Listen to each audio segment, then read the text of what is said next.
We're back in New Orleans where the Panthers just played their final game of the regular season against the Saints. And if this season were a movie, it would be an interesting combination. Part action, part drama, part suspense, part horror even.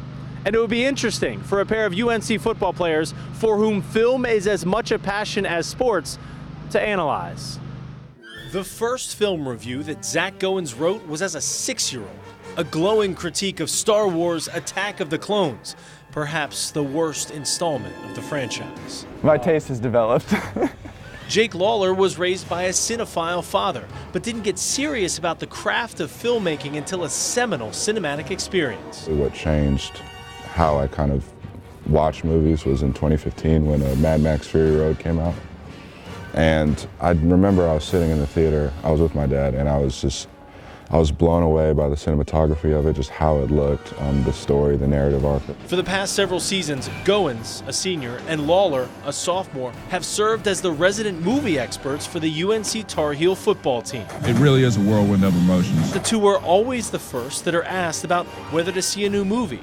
For Lawler, it's all about knowing his audience. First, I got to know who I'm talking to, if they would understand it, about narrative arcs and things like that, or plot lines, or script and writing and things like that. And then, I just say, yeah, a lot of stuff blows up, so I'm sure you'll have a good time. The shared passion led to a podcast, kicked off by a review for Avengers: Infinity War posted on UNC football's Twitter page. And I thought it was an absolutely earth-shattering experience. We were like, hey, that was a lot of fun, and we said some good things.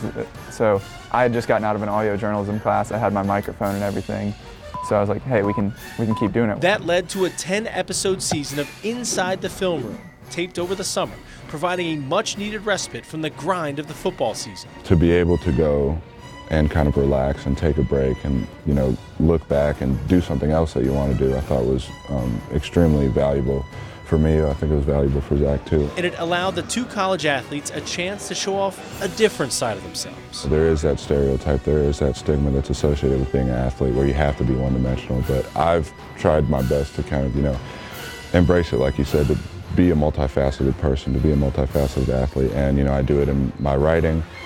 I do it on my reviews on Twitter. Goins, who graduates in the spring with a journalism degree, is looking at it more pragmatically, showing off his versatility to future employers. The media landscape today, you have to be versatile to be able to do everything. So this is another thing that I can work on and trying to develop as a skill. The two plan to begin recording season 2 as soon as they return to school in January.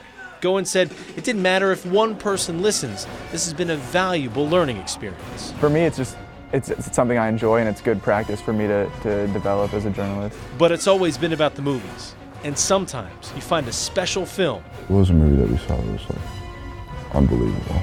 Hereditary? Hereditary, yes. And it becomes cathartic to talk about it. And you want to be able to get your thoughts down on paper, or not on paper, but out in the open, and be able to kind of have that conversation and relay your ideas. I think that's when it becomes a special experience. Their two biggest fans? Their mothers, of course. A special episode to look out for in season 2, a review of the new Mary Poppins movie with their moms as special guests.